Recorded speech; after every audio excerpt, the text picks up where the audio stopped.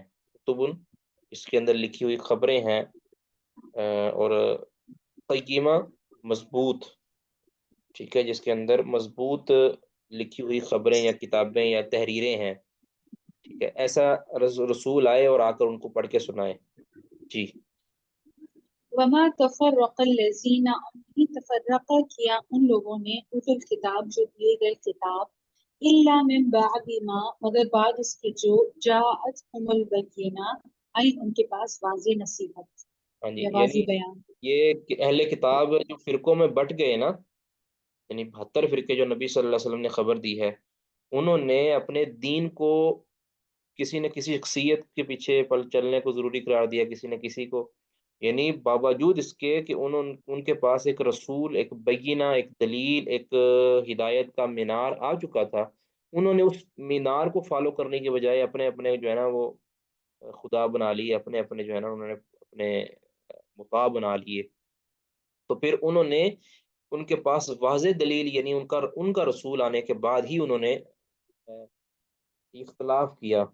ٹھیک ہے, تورات اور کتنی اناجیل بن گئی ہیں, کتنی یعنی ان کے مسلک بن گئے ہیں, کتنے ان کے مشرب بن گئے ہیں. یہ سارے کیوں بنے ہیں؟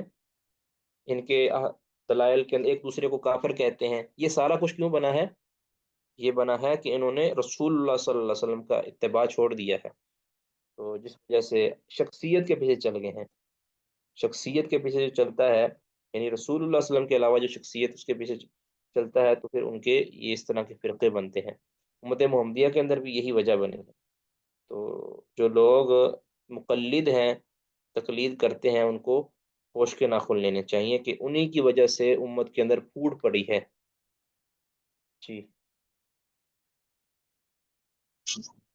وما امروا اور نہیں وہ حکم دیے گئے تھے الا لیعبدوا اللہ مگر یہ کہ ایک اس کی عبادت تفسیر کرتے یہ بھی ہو اللہ سکتی ہے, کی. ایک اس کی تفسیر یہ بھی ہو سکتی ہے وما تفرق الذین اوتوا الکتاب, کہ نہیں جدا جدا ہوئے اہل کتاب مگر بینہ آنے کو, یعنی محمد صلی اللہ علیہ وسلم کے آنے کے بعد یہ جدا جدا ہوئے. یعنی ان میں سے کچھ لوگ پھر کچھ مسلمان ہو گئے, نبی صلی اللہ علیہ وسلم پر ایمان لائے, کچھ جو ہیں اپنے کفر اور اپنے اناد پر اڑے رہے, حسد کرتے رہے, اور انہوں نے حق کو قبول نہیں کیا.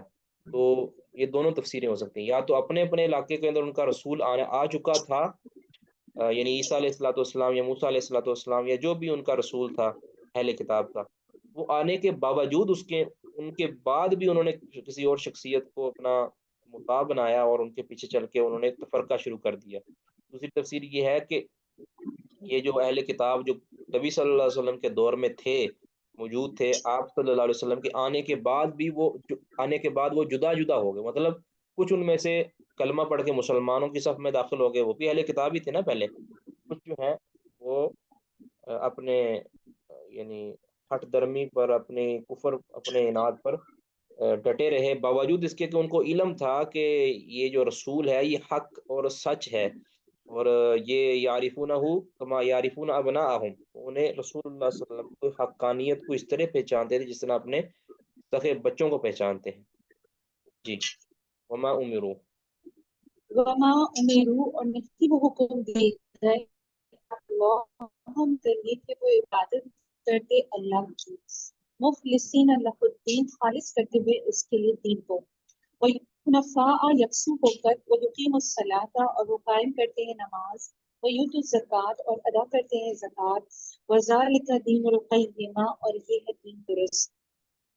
یعنی یہی دین قیمہ ہے، سیدھا دین یہی ہے۔ ان کو حکم یہ دیا گیا تھا لیکن وہ اپنے اپنے جو ہے نا انہوں نے معبود کھٹے کر لیے، ان کو تو فقط یہی بات، یعنی قرآن پاک میں جو تبلیغ دی گئی ہے، قرآن پاک میں جو حکم دیا گیا ہے ان کو، حدیث کے اندر جو حکم دیا گیا ہے وہ یہی تھا کہ اخلاص کے ساتھ دین کو خالص کرتے ہوئے اللہ تعالیٰ کے لیے اسی کی عبادت کریں، مطلب کہ اس کے ساتھ کسی کو شریک نہ ٹھہرائیں عبادت کے کسی عنصر کے اندر، اور حنفاء، یکسو ہو کر، یعنی سب کی تمام کے تمام الہوں سے کنارہ ہو کر اللہ رب العزت کے لیے یکسو ہو جانا، اس کو حنیف کی جمع ہے یہ حنفاء، اور نماز کو قائم کرنا، اور تاکہ نماز کو قائم کریں اور زکوٰۃ ادا کریں، اور یہی سیدھا دین ہے۔ یہ چند امور اللہ تعالیٰ نے جو ہے بتا دیے ہیں، اس سے یہ ثابت ہوا کہ جو نماز نہیں پڑھتا نا اس کا دین قیم نہیں ہے، وہ اپنے آپ کو دیندار نہ سمجھے۔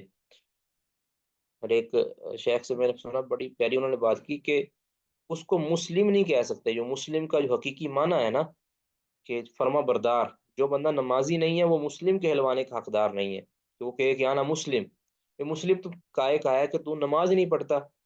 اللہ رب العزت کا فرما بردار وہ ہے، چلے فرما برداری کے اندر کمی کوتاہی ہو جاتی ہے، اونچ نیچ ہو جاتی ہے، لیکن اس کے اوپر تو اطلاق ہوتا ہی نہیں ہے اللہ رب العزت کی فرما بردار ہونے کا، کہ جو نماز ہی سرے سے نہیں پڑھتا۔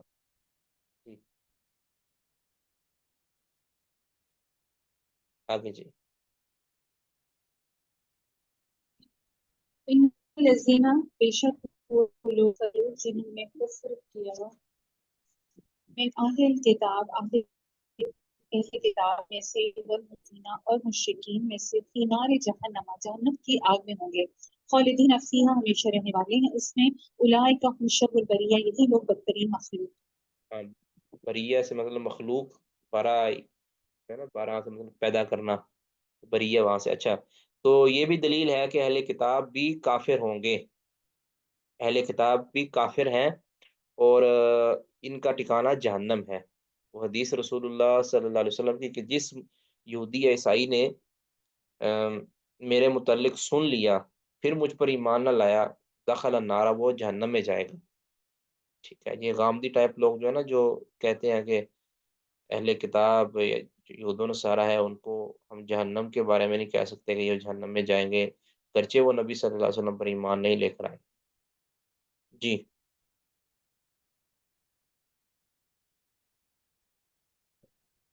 ان الذین آمنوا، بے شک وہ لوگ جو ایمان لائے، وعملوا الصالحات، اور نیک عمل کیے، اولئک هم خیر البریہ، یہی لوگ بہترین مخلوق ہیں۔ بہترین مخلوق یہ ہیں اللہ رب العزت کی خلقت میں، بہترین یہی ہیں۔ جی۔ آگے ان کی پھر جزا، جزاؤہم عند ربہم، ان کی جزا ان کے رب کے پاس ہے، جنات عدن، باغات ہمیشگی کے، تجری من تحتها الانہار، بہتی ہیں ان کے نیچے سے نہریں، خالدین فیہا ابدا، ہمیشہ رہنے والے ہیں اس میں ہمیشہ ہمیشہ، رضی اللہ عنہم ورضوا عنہ، راضی ہو گیا اللہ سے اور وہ راضی ہو گئے اس سے۔ ذالک لمن خشی ربہ، یہ واسطے اس کے ہے جو ڈرتا ہو اپنے رب سے۔ یہ اپنے رب سے ڈرنے والا اور اس کے ممنوع امور سے مجتنب رہنے والا، اللہ کے احکام کو فالو کرنے والا، اس کے لیے یہ ورضو عنہ سے مطلب ہے کہ وہ ان سے راضی ہو گئے۔ کیوں ان سے راضی؟ اس لیے ہو گئے کہ اللہ رب العزت نے جو ان کے ساتھ اجر کا وعدہ کیا تھا انہوں نے اس اجر کو حاصل کر لیا ہے، اس وجہ سے وہ راضی ہو گئے اللہ رب العزت کی رحمت کو حاصل کر کے۔ تو جیسے پہلے بھی عرض کیا تھا کہ اس طرح کی آیات کے اول مخاطب صحابہ کرام ہیں، اور یقینی ہے کیونکہ اس ٹائم اگر یہ نہ ہو تو اس ٹائم تو ہے ہی نہیں، پھر اس کا مطلب اس کا مخاطب کوئی بھی نہیں ہے۔ تو بعد والے والذین اتبعہم بإحسان، بعد میں جو احسان کے ساتھ ان کا پیچھے چلنے والے، ان کے لیے بھی اللہ نے رضوان کا وعدہ کیا ہے، وہ اللہ تعالی ہمیں بھی ان میں شامل کر دے۔ جی قبول ہو گیا۔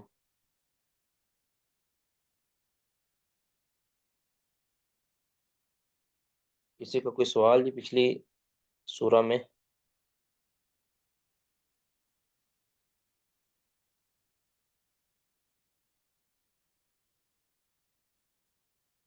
جی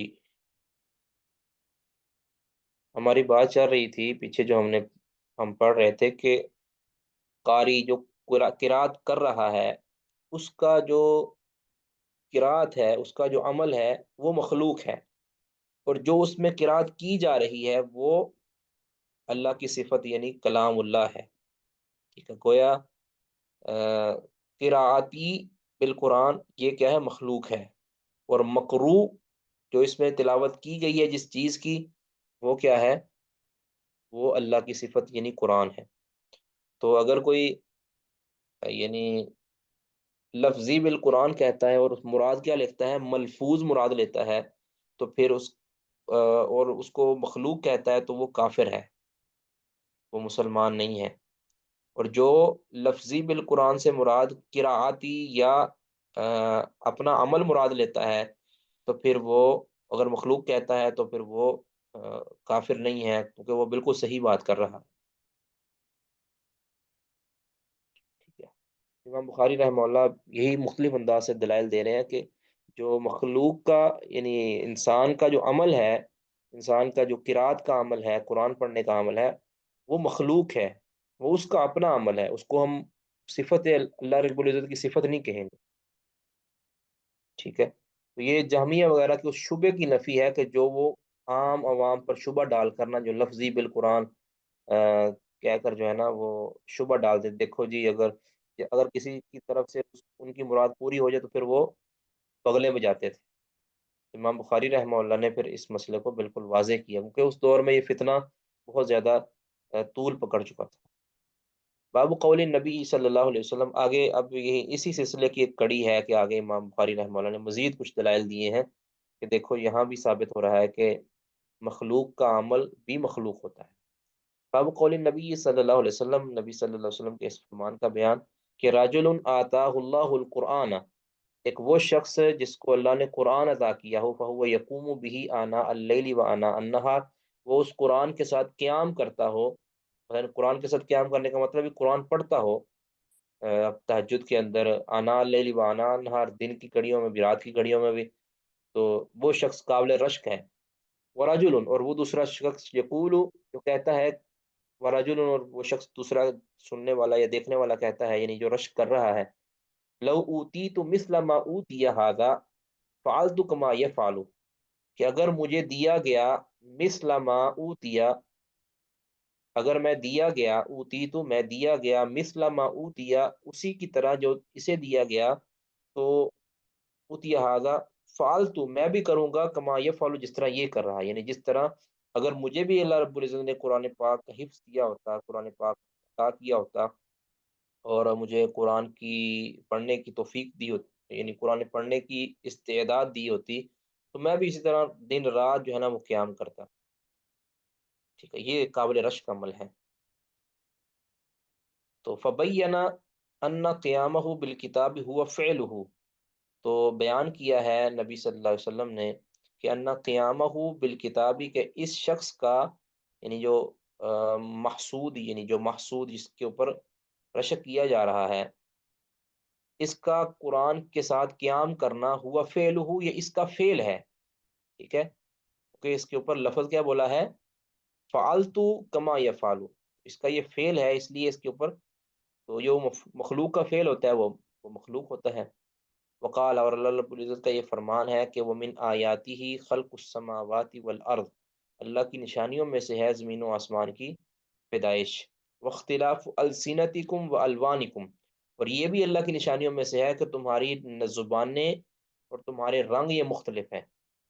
اب یہ بھی دلیل ہے زبانوں کا مختلف ہونا، یعنی اللہ رب العزت نے انسان کے اقوال، انسان کے بولنے کے اختلاف کو اپنی نشانی قرار دیا ہے۔ اب اس کی نسبت بولنے کی انسان کی زبان ہے، تو انسان کی جو زبان سے جو کچھ بھی ہوگا وہ اس کا فعل ہوگا۔ اگر انسان اپنی زبان سے قرآن پاک نکالتا ہے، قرآن پاک ادا کرتا ہے، تو وہ اس کا فعل ہوگا، قرآن پاک کا کی ادائیگی اس کا فعل ہوگا، اور وہ مخلوق ہے، ٹھیک ہے، یہ ہے یعنی یہ جو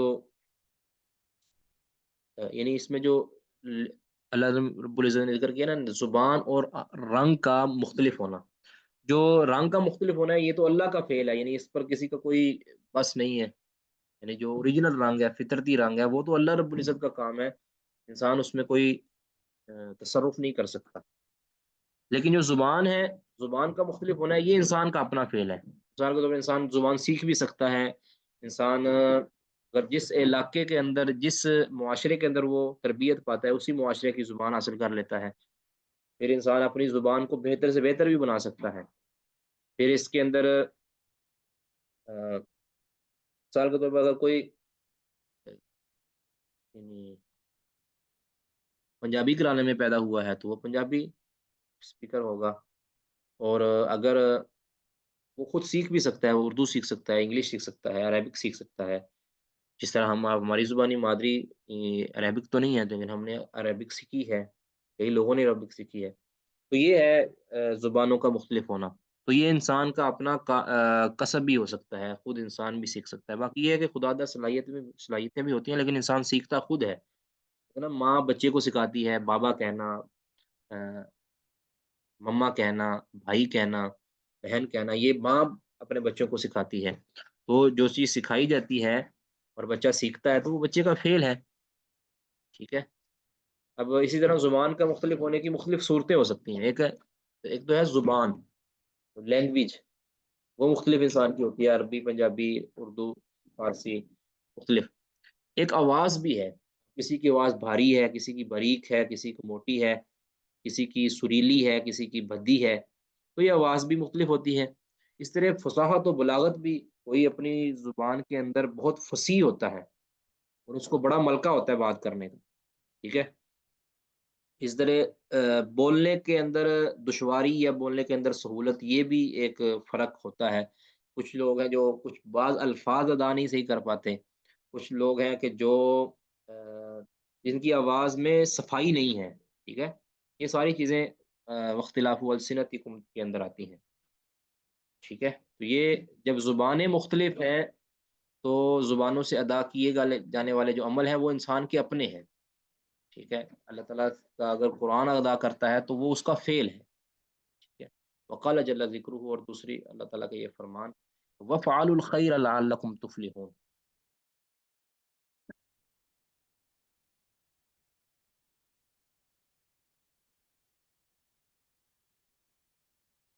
وفعلوا الخیر، خیر کے کام کیا کرو، اللہ تعالیٰ کا فرمان ہے، لعلکم تفلحون، تاکہ تم فلاح پا جاؤ۔ اب فعل کی نسبت انسان کی طرف کی گئی ہے، خیر کے فعل کی طرف نسبت انسان کی طرف کی گئی ہے۔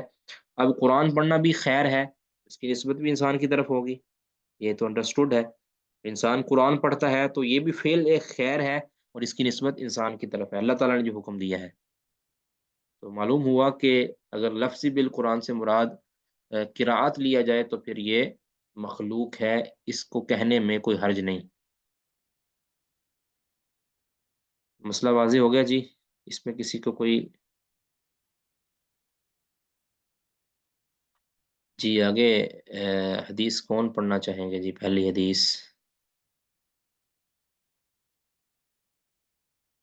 السلام علیکم ورحمۃ اللہ۔ وعلیکم السلام ورحمۃ اللہ وبرکاتہ۔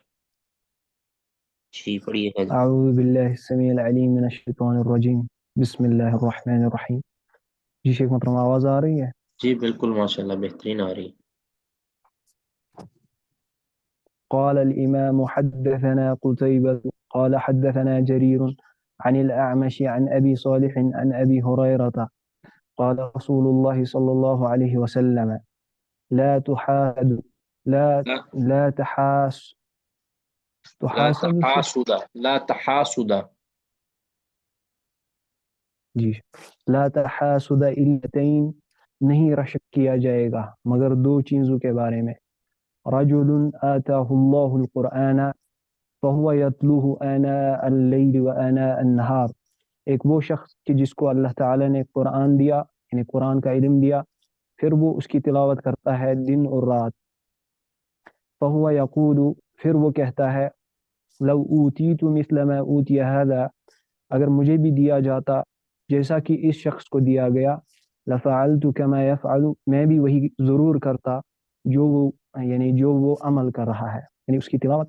ورجل آتاه الله مالا، اور وہ شخص یعنی وہ دوسرا آدمی کہ جس کو اللہ تعالی نے مال دیا، فهو ينفقه في حقه، پھر وہ اس کو خرچ کرتا ہے اپنے حق میں۔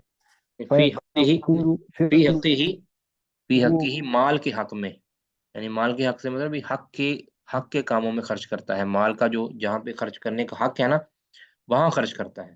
جی جی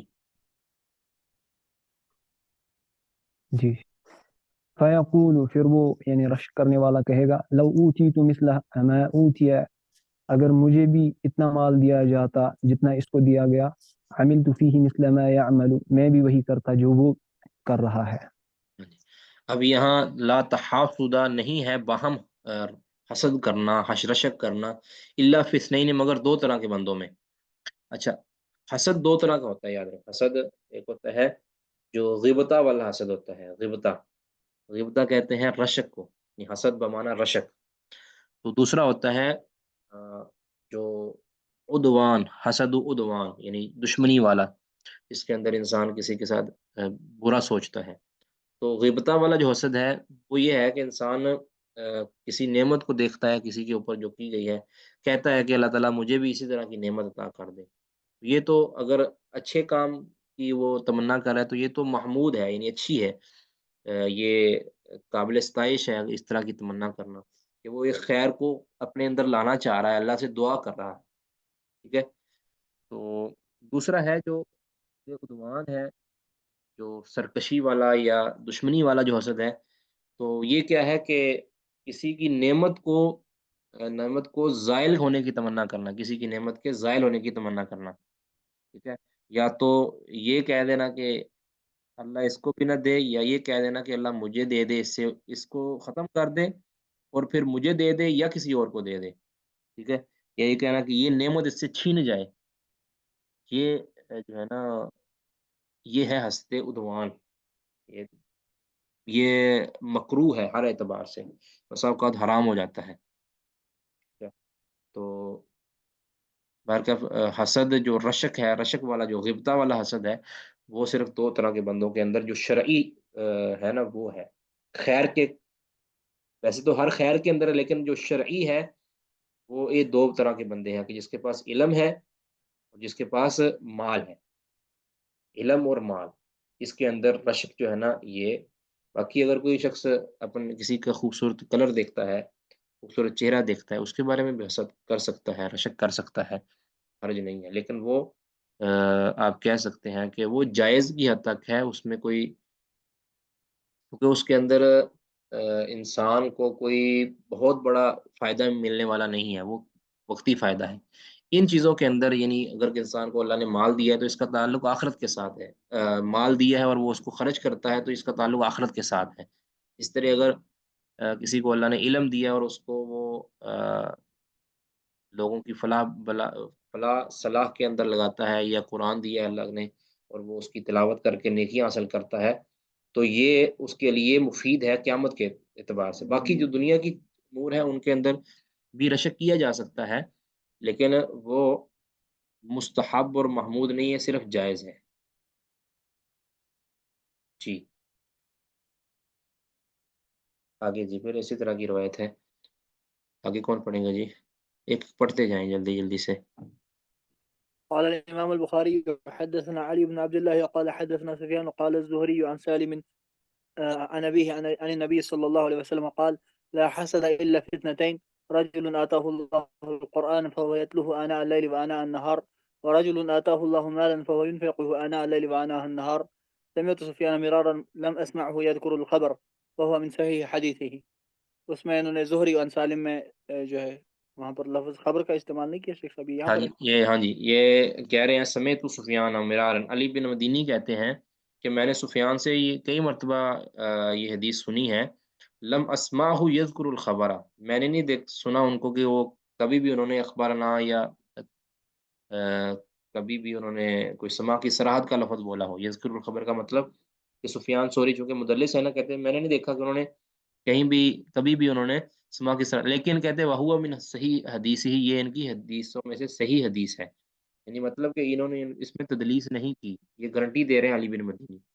میں نے پہلے عرض کیا تھا اس چیپٹر میں ادھر کلاس میں پچھلے سال کہ بس ایک صورت تو مدلس کی روایت کے صحیح ہونے اور متصل ہونے کی یہ ہے نا کہ سما کی صراحت ہو جائے، دوسری یہ بھی ہے کہ کوئی ماہر امام گارنٹی دے دے کہ یہ اس میں صراحت جو ہے نا ضرورت اگرچہ نہیں کی، لیکن اس میں تدلیس بھی نہیں کی، تدلیس کا جو شائبہ ہے وہ اس سے رفع ہو جائے گا۔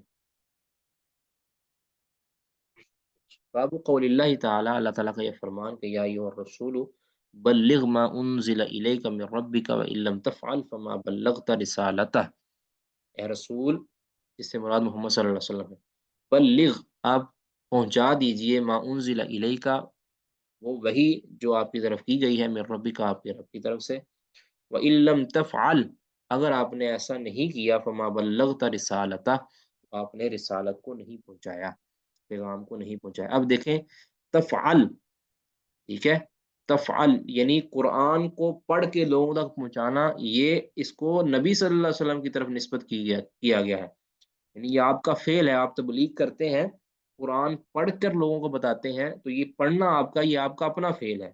فَإِن لَمْ تَفْعَلْ، اللہ نے یہ کہا ہے، اگر آپ نے یہ فعل نہ کیا تو فما بلغت رسالتہ، تو آپ نے رسالت کو نہیں پہنچایا۔ تو امام بخاری یہ ثابت کرنا چاہ رہے ہیں کہ قرآن جو نبی صلی اللہ علیہ وسلم کا پڑھنا ہے، یہ آپ کا اپنا فعل ہے، اس کو مخلوق ہی کہیں گے۔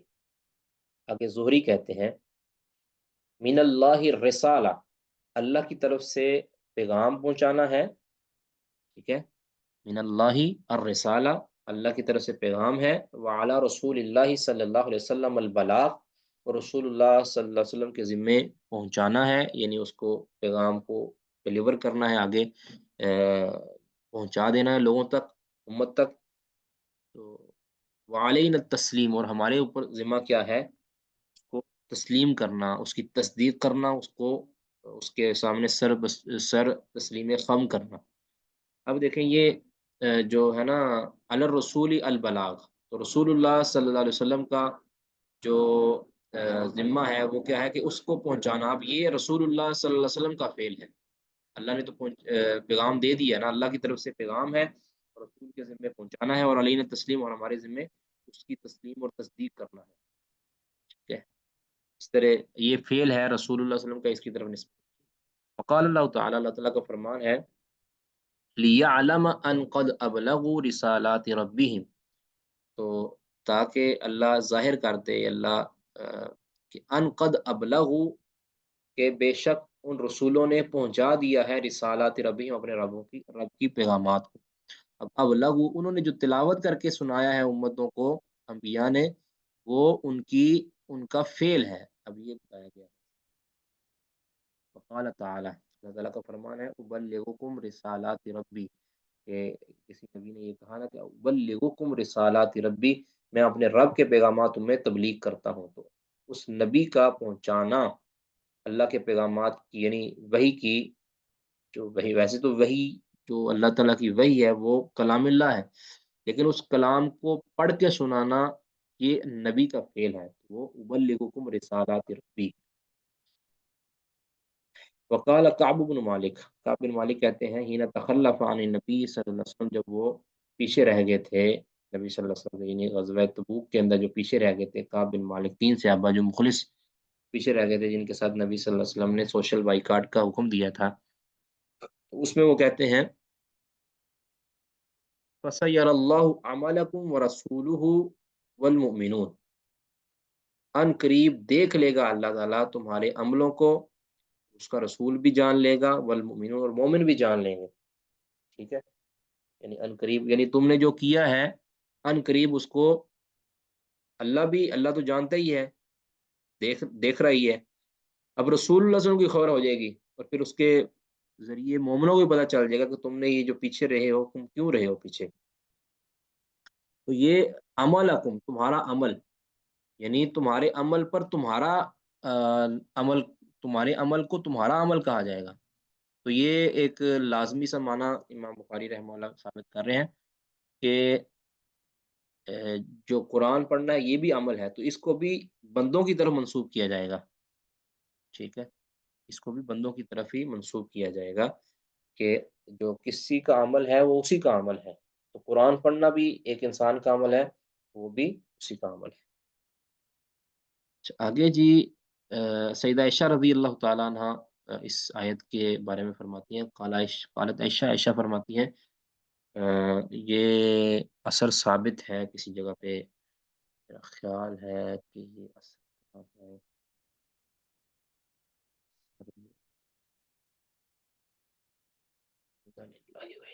خلق و افعال العباد کے اندر بھی ہے یہ اثر، اور اس کے علاوہ بھی یہ اثر، ہاں، ابن ابی حاتم رحمہ اللہ کی کتاب کے اندر بھی، عالم تفسیر والی کتاب میں یہ اثر موجود ہے، اس کی سند جو ابن ابی حاتم کی جو کتاب ہے اس میں اس کی سند بالکل صحیح لگتی ہے۔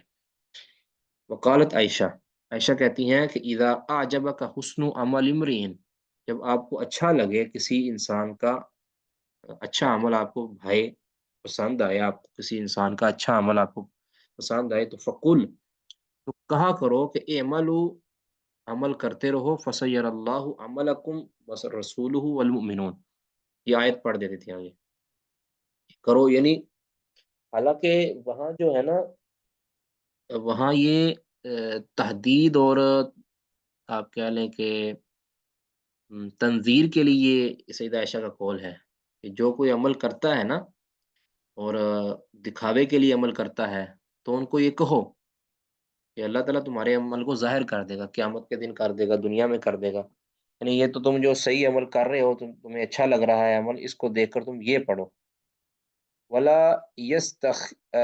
ولا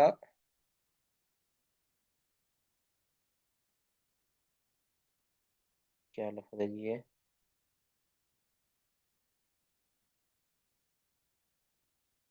ولا یستخفنک احد، اور کوئی بھی نہیں ولا یستخفنک، تجھے، تو کسی سے بھی چھپا نہیں رہ سکتا، ٹھیک ہے، کسی سے بھی چھپا نہیں رہ سکتا، یا کوئی بھی تجھ سے دھوکا نہیں کھا سکتا، ٹھیک ہے، ان قریب یہ تمہارا عمل ظاہر ہو جائے گا، یہ عمل تمہارا، یعنی اس کی طرف نسبت ہے کہ کسی کا عمل، وہ قرآن پڑھنا بھی ہو سکتا ہے، تو قرآن بھی انسان ہی کا عمل ہے نا، اگر کوئی پڑھتا ہے قرآن تو وہ قرآن پڑھنا اس کا عمل ہے، تو یہ جو ہے نا امام بخاری رحمہ اللہ یہاں سے یہ ثابت کر رہے ہیں۔ وقال معمر، معمر کہتے ہیں کہ ذالک الکتاب، یہ کتاب، اس کا معنی کیا ہے، ذہذا القرآن، یہ قرآن، ہدی للمتقین، ہدی للمتقین کا مطلب کیا ہے، بیان و دلالت، یہ متقین کے لیے قرآن کیا ہے، وضاحت ہے اور رہنمائی ہے، قولی تعالی، جس طرح کا اللہ تعالیٰ کا فرمان ہے، اس طرح اللہ کا فرمان ہے، ذالکم حکم اللہ، یہ اللہ کا حکم ہے، ذالکا اسم اشارہ جو ہے نا، کہتے ہیں اس سے مراد ھذا حکم اللہ، یعنی یہاں جو ذالکا ہے یہ ھذا کے معنی میں ہے، اس طرح ہدن جو ہے اس سے مراد بیان و دلالتن، ٹھیک ہے. تو ذالکم حکم اللہ، ذالک سے مراد ھذا حکم اللہ، یعنی یہ اس کا قریبی معنی بیان کر. لا ریبہ، لا ریبہ سے مراد لا شک کا، کوئی شک نہیں اس میں. تلک آیات، یعنی ھذہ اعلام القرآن، یہ آیات، یہ نشانیاں ہیں، وہ نشانیاں، لفظی معنی تو ہے نا وہ نشانیاں، تو مراد کہتے ہیں یہ کہ ھذہ اعلام القرآن، یہ قرآن کی نشانیاں ہیں، قرآن کے نشانات ہیں، قرآن کی علامتیں. ومثلہ، اور اسی طرح کہتے ہیں حتیٰ اذا کنتم فی الفلک وجرین بہم، تاکہ جب تم ہوتے ہو کشتیوں میں، وجرین بہم، اور وہ ان کو لے کر چلتی ہیں. اب بہم جو ہے یہ پہلے یہاں مخاطب کا صیغہ تھا، اور بعد میں یہاں آپ کہہ سکتے ہیں کہ بہم ہو گیا. تو امام بخاری فرماتا ہے یعنی بکم، یعنی اس سے مراد، بہیم سے مراد کیا ہے؟ بکم ہے، یعنی وہ تمہیں لے کر چلتی ہیں، کشتیاں تمہیں لے کر چلتی ہیں. تو یہ جو ہوتا ہے نا مخاطب سے غائب کی ضمیر کی طرف جانا، یہ ایک قرآن پاک کے بلاغت کا اسلوب ہے، ایسا ہوتا ہے کہ اس میں کئی ایک حکمتیں ہیں. یہ التفات جو ہے نا، التفات خطاب سے غیب کی طرف جو التفات ہے، اس کے کئی ایک فوائد ہیں. ایک فائدہ کہ جو یعنی جو مخاطب ہے نا، مخاطب کو متنبع کرنا مقصود ہوتا ہے، یہ بھی ایک فائدہ ہے. اس کے علاوہ بھی اس کے فوائد ہیں. ٹھیک ہے. اچھا جی، آگے کیا تھا جی؟ وقال انس، انس کہتے ہیں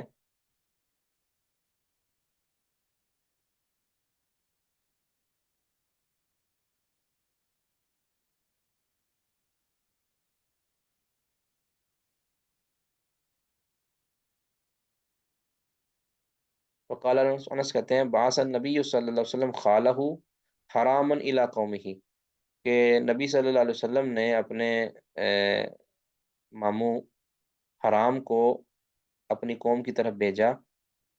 وقالا، تو انہوں نے کہا اتؤمنونی، کیا تم مجھ پر اعتبار کرتے ہو، یا مجھے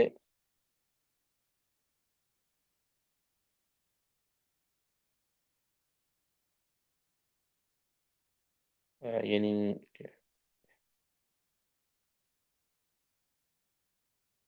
نہیں، اتؤمنونی، کیا تم مجھے امن دیتے ہو.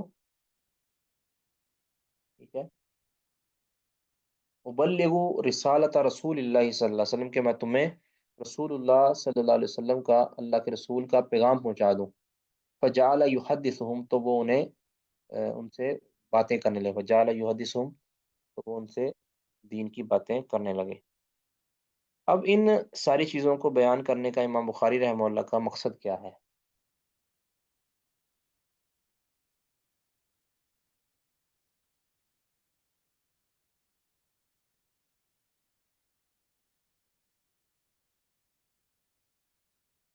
جی کوئی بتائیں گے؟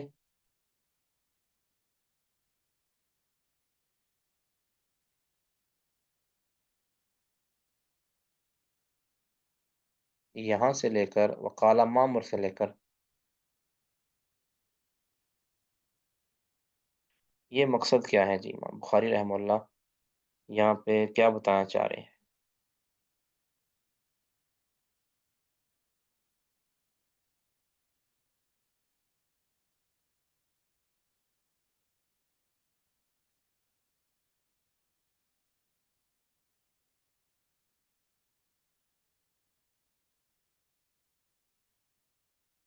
مامر کا یہ پورا کلام ذکر کرنے کا مقصد یہ ہے کہ بسا اوقات جو ہے نا کلام، یہ خلاف ظاہر ہوتا ہے.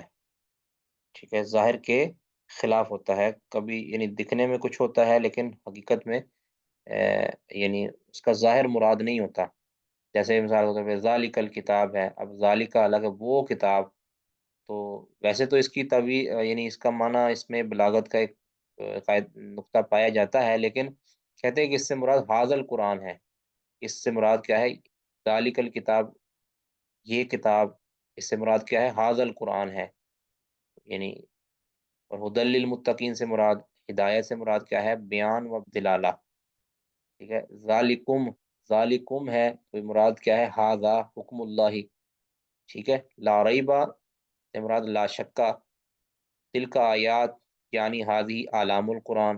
یہ کہتے ہیں کبھی کبھار ظاہر ہے نا وہ مراد نہیں ہوتا، یعنی بالکل ظاہر، اس میں گرچہ ایک ایک گوشہ کو دیکھا جائے تو اس میں پایا جاتا ہے، اس میں ظاہر بھی پایا جاتا ہے، لیکن بسا اوقات کہتے ہیں قرآن پاک کے جو ظاہری الفاظ ہوتے ہیں اس کا معنی بالکل ظاہری نہیں ہوتا، بلکہ اس کا معنی کچھ اور بھی ہو سکتا ہے، جس طرح یہ ہے فَإِذَا كُنتُمْ فِي الْفُلْكِ وَجَرَيْنَ بِهِمْ، اس میں حکمتیں ہو سکتی ہیں لیکن بالکل ظاہر مراد نہیں ہوتا کہ اس میں ہم ضمیر جو ہے یہ غائب کے لیے ہو جائے اور کوئی اور مراد ہو، وَجَرَيْنَ بِهِمْ کہ تم کشتیوں میں ہوتے ہو اور لے کر کسی اور کو جاتی ہیں، یہ ظاہر مراد نہیں ہوتا، بلکہ کبھی کبھار اس کے پیچھے اور وجوہات بھی ہوتی ہیں۔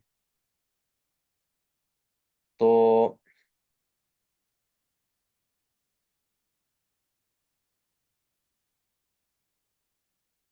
امام بخاری کا یہی مقصود ہے یہاں کہ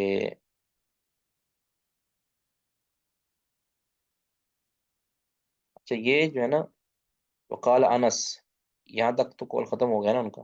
وقال انس، یہ بھی دیکھو نا، یہ بھی انہوں نے ایک مثال دی ہے کہ یہ متروک الظاہر ہے، کہ اس کا ظاہر مراد نہیں ہے، ایسا لگتا یہ ہے کہ حالانکہ یہ مکمل حدیث کا ایک ٹکڑا ہے، یہ مکمل حدیث ہے، اس کتاب المغازی کے اندر جو امام بخاری رحمہ اللہ نے حدیث نقل کیا نا وہ کچھ اور ہے، ٹھیک ہے، جہاد کے اندر وہ یہ تھا کہ انس رضی اللہ عنہ بیان کرتے ہیں کہ نبی صلی اللہ علیہ وسلم نے باس النبی صلی اللہ علیہ وسلم اقوام بن بنی سلیم، بنو سلیم میں سے کچھ لوگوں کو نبی صلی اللہ علیہ وسلم نے بھیجا الی بنی عامر، بنو عامر کی طرف، فی سبعین راکبن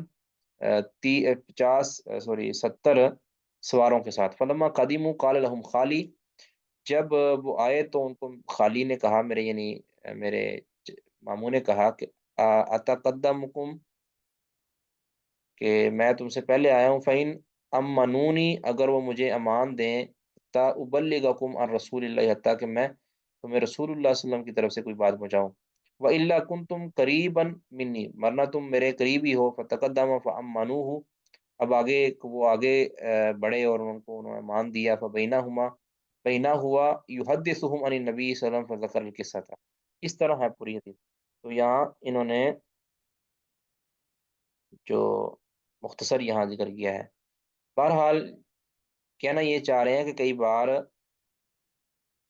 یعنی یہ جو لفظی بالقرآن ہے نا، لفظی بالقرآنی مخلوقہ یا لفظی بالقرآنی مخلوق، تو کہتے ہیں کہ کئی بار اس لفظ کا ظاہر مراد نہیں ہوتا، اس کی حقیقت کی طرف اس کے اندر تھوڑی تھوڑی تفصیل ہوتی ہے، تو معلوم یہی ہوتا ہے کہ امام بخاری یہ ثابت کرنا چاہ رہے ہیں کہ ہر بار لفظ کے ظاہر کی طرف نہیں جانا چاہیے، اس کی حقیقت کی طرف بھی جانا چاہیے کہ وہاں اصل میں مقصود کیا ہے، ٹھیک ہے۔ تو یہ چند مثالیں انہوں نے اس لیے دی ہیں معمر کا قول ذکر کر کے، اگرچہ بعض مثالوں کے اندر یعنی بعض مثالیں یہ اس سے اختلاف کیا جا سکتا ہے، لیکن کم از کم یہ تو ثابت ہوتا ہے نا کہ کبھی کبھار ظاہر سے، یعنی بالکل ظاہر سے، ویسے تو یہ جتنے بھی معنی بیان کیے ہیں یہ ظاہر ہی ہیں، لیکن کبھی بالکل ظاہر یعنی جو بادی النظر میں کبھی کبھار ایسا نہیں ہوتا جس طرح کے نظر آ رہا ہوتا ہے۔ امام بخاری کہہ رہے ہیں لفظی بالقرآن یا اس طرح کے جو مبہم لفظ ہیں، یہ ضروری نہیں ہوتا کہ اس سے اس کی بنیاد پر کسی کے اوپر فتویٰ لگا دیا جائے، اس کی حقیقت کی طرف جانا بھی ضروری ہوتا ہے، واللہ عالم، یہی کہنا چاہ رہے ہیں شاید۔ جی آگے پڑھیں گے جی، کوئی کسی کا کوئی سوال اس باب میں تو پوچھ لیں جی۔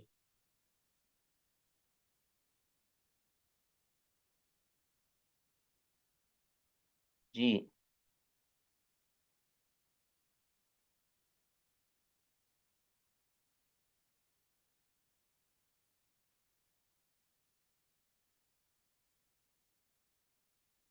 جی ام عبد الرحمن صاحبہ پڑھیے گا۔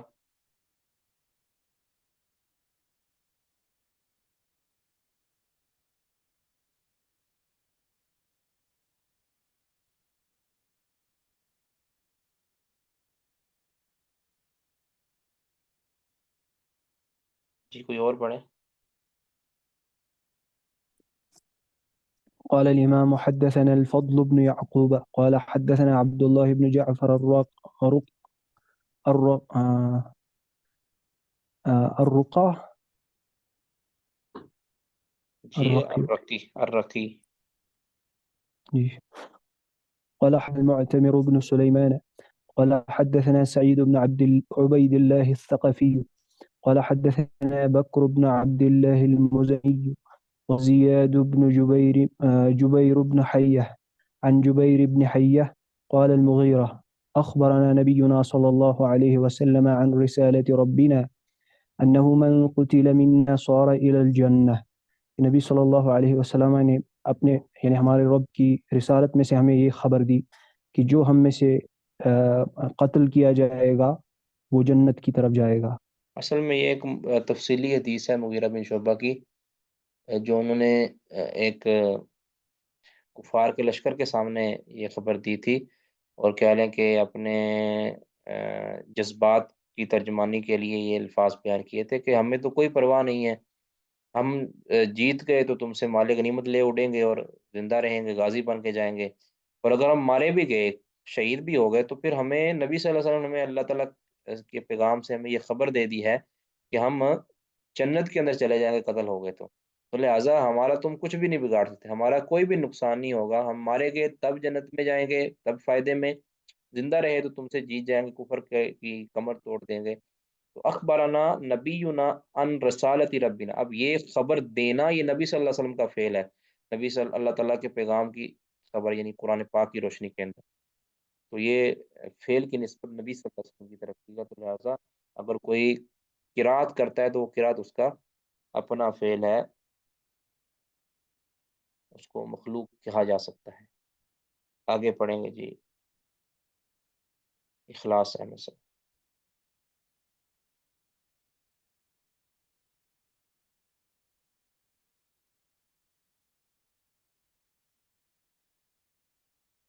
جی تاجور صاحب پڑھیے گا.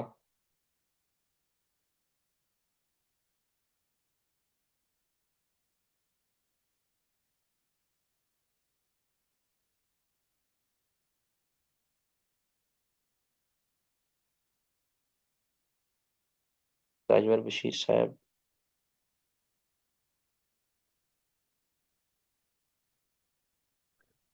السلام علیکم.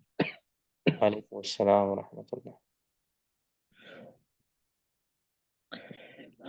قال حدثنا محمد بن يوسف قال أخبرنا سفيان عن يوسف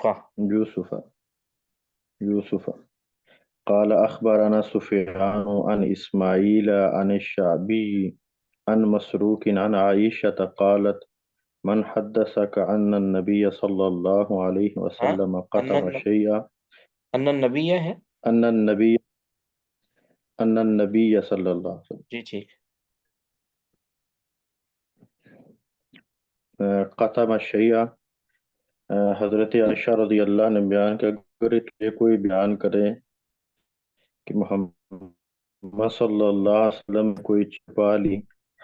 وقال محمد قال حدثنا ابو عامر العقدی قال حدثنا شعبة عن اسماعیل بن ابی خالد عن الشعبی عن مسروق عن عائشة قالت من حدثك عن النبی صلی اللہ علیہ وسلم قتم شیء من الوحی. حضرت عائشہ رضی اللہ سے روایت کہتی ہیں کہ اگر تم سے کوئی یہ کہے کہ نبی صلی اللہ علیہ وسلم نے وحی میں سے کوئی چیز چھپا لی فلا تصدقہ تو اس کی تصدیق نہ کرو. ان اللہ یقول کہ اللہ تعالیٰ فرماتا ہے یا ایہا الرسول اے نبی صلی اللہ علیہ وسلم رسول بلغ ما انزل الیک من ربک آپ پہنچیے جو آپ کے رب نے آپ کی طرف پہ نازل کیا ہے. وَإِن لَمْ تَفْعَلْ فَمَا بَلَّغْتَ رِسَالَتَهُ اور اگر آپ نے ایسا نہ کیا تو آپ نے رسالت کا پیغام نہیں پہنچایا. اب اس میں محل شاہد ہے فَإِن لَمْ تَفْعَلْ، یہ یعنی رسالت کا پیغام پڑھ کر سنانا یہ رسول صلی اللہ علیہ وسلم کا فعل ہے کہ اگر آپ نے ایسا نہ کیا تو اس کی نسبت رسول کی طرف کی گئی. جی آگے پڑھیں گے جی.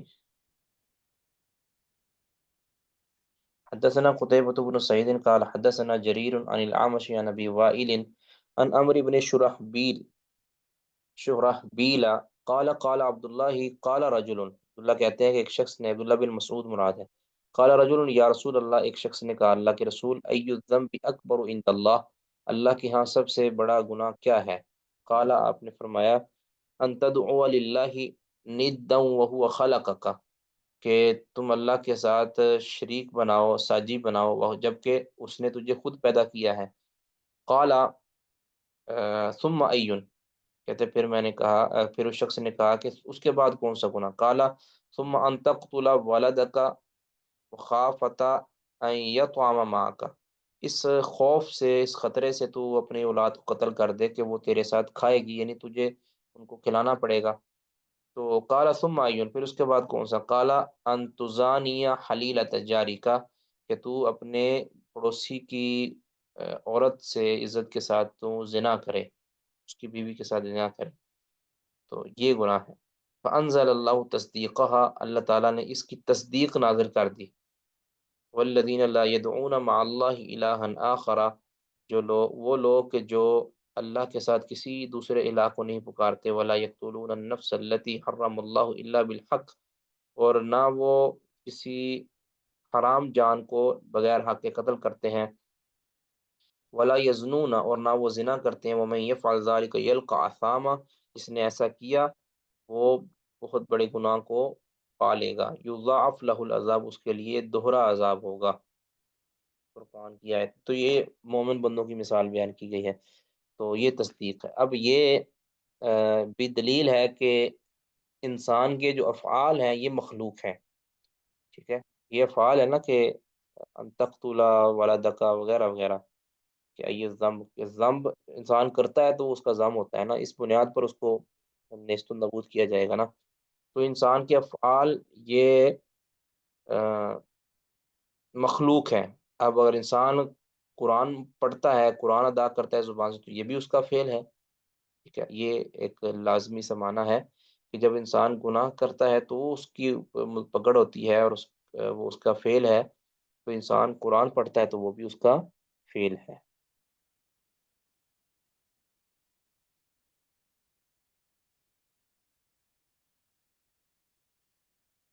باب قول اللہ تعالی، اللہ تعالیٰ کا فرمان، قل فأتوا بالتوراۃ فتلوها، کہہ دیجئے کہ تورات لاؤ اور اس کو پڑھو.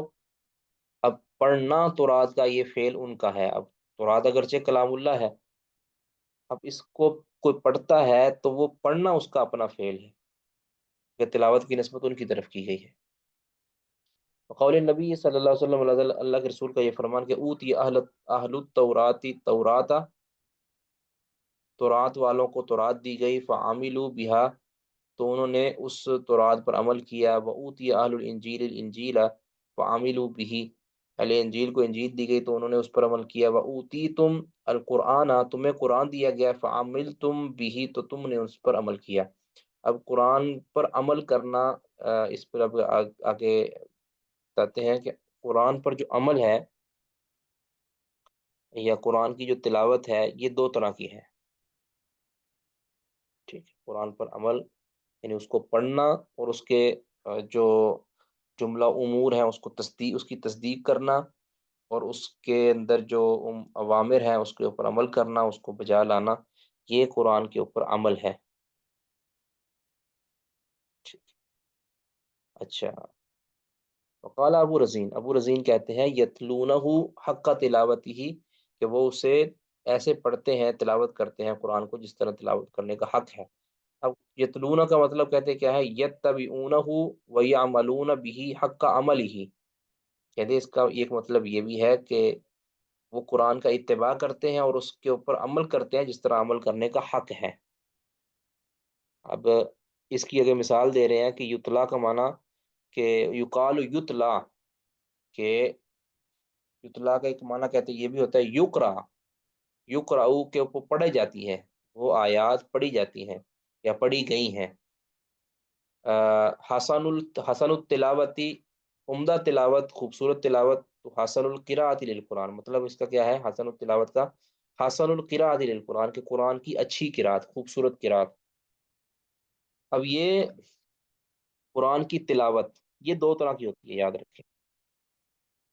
قرآن کی تلاوت دو طرح کی ہوتی ہے، ایک ہے تلاوت لفظیہ، یعنی الفاظ کو پڑھنا، تلاوت لفظیہ، اور ایک ہے تلاوت اتباع، یعنی اتباع کے ساتھ تلاوت کرنا۔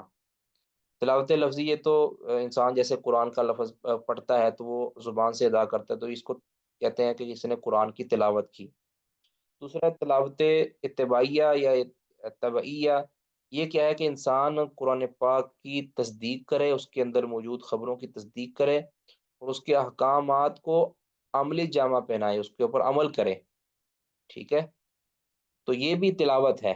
تو یتلون حق تلاوتی کا مطلب کہ قرآن کے اوامر کی تصدیق کرتے ہیں، اس کی تلاوت بھی کرتے ہیں اور اس کے اوپر عمل بھی کرتے ہیں۔ تو امام بخاری رحمہ اللہ یہ لازمی معنی یہ بیان کر رہے ہیں کہ حق یا عملون بھی حق عمل ہی، کہ قرآن کی تلاوت یہ بھی ایک عمل ہے، اس کے اوپر عمل کرنا یہ بھی عمل ہے، تو لہذا وہ عمل اس کی نسبت انسان کی طرف کی گئی ہے۔ تو یہ انسان کا عمل یہ مخلوق ہے۔ اس طرح یقال یتلا، یتلا کا مطلب یہ بھی ہے کہ یقرا، پڑھی گئی ہیں، ٹھیک ہے۔ تو حسن التلاوہ، عمدہ تلاوت سے مراد ہے حسن القراءۃ للقرآن۔ اگر لا یمسہ، لا یمسہ، لا یمسہ الا المطہرون، تو ایک مس کا مطلب تو ہے نا کہ مس بالید، جو مس حسی کہتے ہیں، حسی مس، کیا حسی مس، یعنی ہاتھ کے ساتھ جو چھوا جاتا ہے۔ ایک مس ہے کہ جو اس کو کیا آپ کہہ سکتے ہیں، تو مس حقیقی یا حسی ہوتا ہے، دوسرا مس آپ اس کو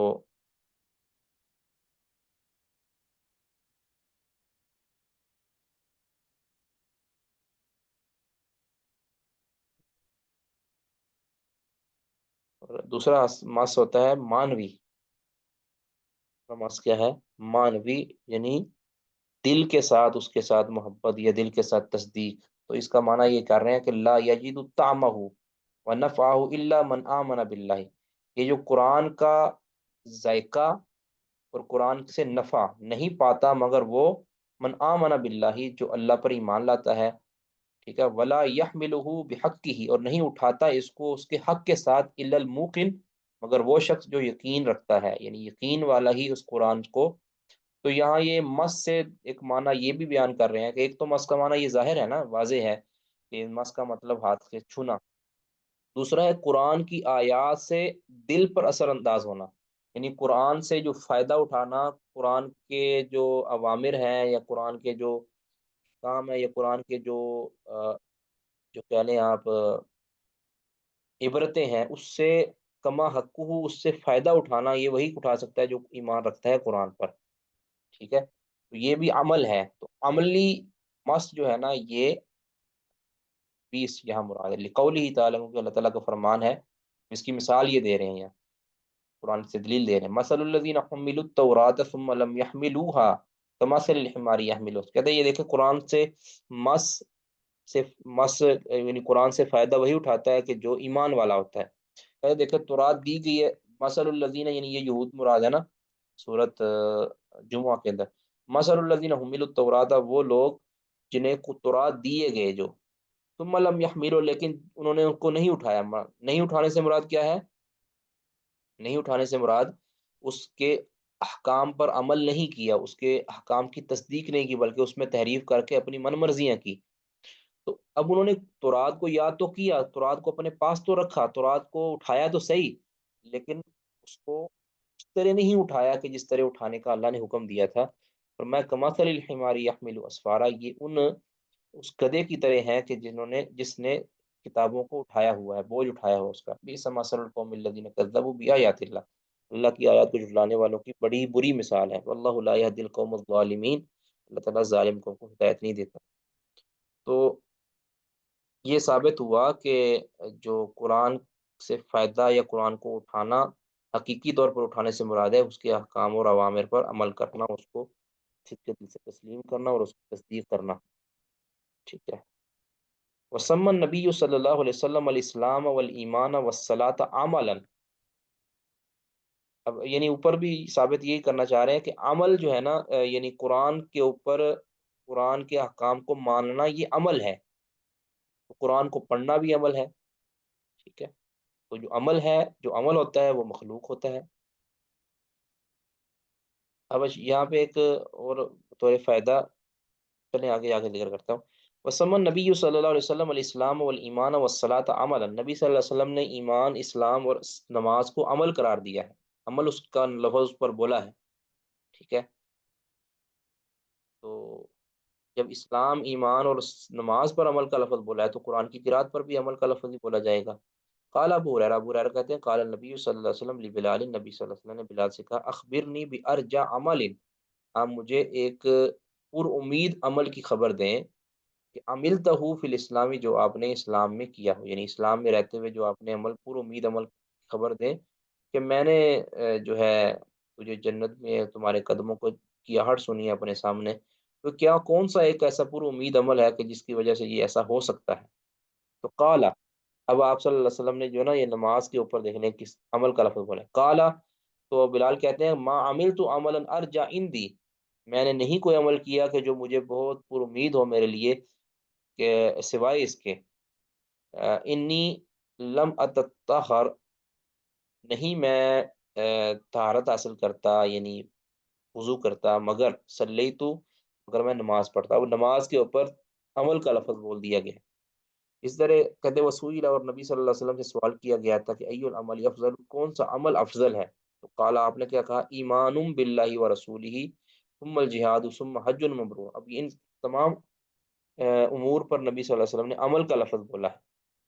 معلوم ہوا ان چیزوں پر جب عمل کا لفظ بولا جاتا ہے تو قرآن کی تلاوت پر بھی عمل کا لفظ بولا جائے گا. تو پھر لفظی بالقرآنی یعنی قراءتی بالقرآن جو ہے نا یہ پھر لازمی طور پر مخلوق ہی ہوگا، ہم صفت نہیں کہیں گے. تو ایمان، اب یہاں طور فائدہ عرض ہے کہ کیا ایمان، جو انسان ایمان رکھتا ہے تو کیا یہ مخلوق ہے یا نہیں؟ انسان دل میں ایمان رکھتا ہے تو کیا یہ مخلوق ہے یا نہیں؟ تو بلا شک یہ جو ایمان ہے، جو ہمارا ایمان ہوتا ہے، یہ مخلوق ہے. یہ ہمارا فعل ہے، ہمارے دل کا فعل ہے. ایمان تین چیزوں کا نام ہے نا، چار چیزوں کا. ایک تو ہے زبان سے اقرار، پھر دل سے تصدیق، پھر جوارے سے عمل، اور پھر دل کا اعتقاد، یہ بھی عمل ہے ہمارا. تو جو ہمارے یہ سارا کیا ہے، یہ مخلوق ہی مخلوق ہے. ٹھیک ہے. جو بھی ہم عمل کرتے ہیں وہ ہمارا مخلوق ہے. جو ہم تصدیق کرتے ہیں یہ مخلوق ہے وغیرہ. زبان سے اقرار کرتے ہیں یہ مخلوق ہے. اب آگے اس کے اندر جو جس پر ایمان لایا جا رہا ہے، اب یعنی جس چیز پر ہم ایمان رکھتے ہیں کیا وہ بھی مخلوق ہے یا نہیں ہے؟ اس میں ذرا تفصیل ہے. اس میں کیا ہے؟ ذرا تفصیل ہے کہ ہر ہمارا جو معمون ہے نا، جس پر ہم ایمان لا رہے ہیں، جس پر ایمان لایا جا رہا ہے، وہ مخلوق بھی ہے اور غیر مخلوق بھی ہے. اب ہم ایمان لاتے ہیں اللہ رب العزت پر، اللہ پر ایمان لاتے ہیں جو کہ اول فرض ہے ایمان میں. وہ تو غیر مخلوق ہے، وہ تو خالق ہے، وہ مخلوق نہیں ہے. اس کے علاوہ اللہ کے علاوہ جتنی بھی چیزوں پر، فرشتوں پر ایمان لاتے ہیں، رسولوں پر لاتے ہیں، یہ جو چیزیں ہیں اس پر ہم ایمان لاتے ہیں تو یہ مخلوق ہے. البتہ اللہ رب العزت کی کتابوں پر جو ایمان لاتے ہیں ہم، وہ کتابیں مخلوق نہیں ہیں، وہ اللہ رب العزت کی ہی صفت ہے. تو اس پر ایمان لانا یہ غیر مخلوق پر ایمان لانا. تو جو ہمارا جن چیزوں پر ایمان لاتے ہیں ان کی دو قسمیں ہیں، اور جو ہم ایمان لاتے ہیں جو ہمارا عمل ہے، یہ بلا شک و شبہ یہ مخلوق ہے، کیونکہ یہ دل کا عمل ہے، زبان کا عمل ہے، اور جوارے کا عمل ہے. امید ہے بات سمجھ آ گئی ہوگی انشاءاللہ.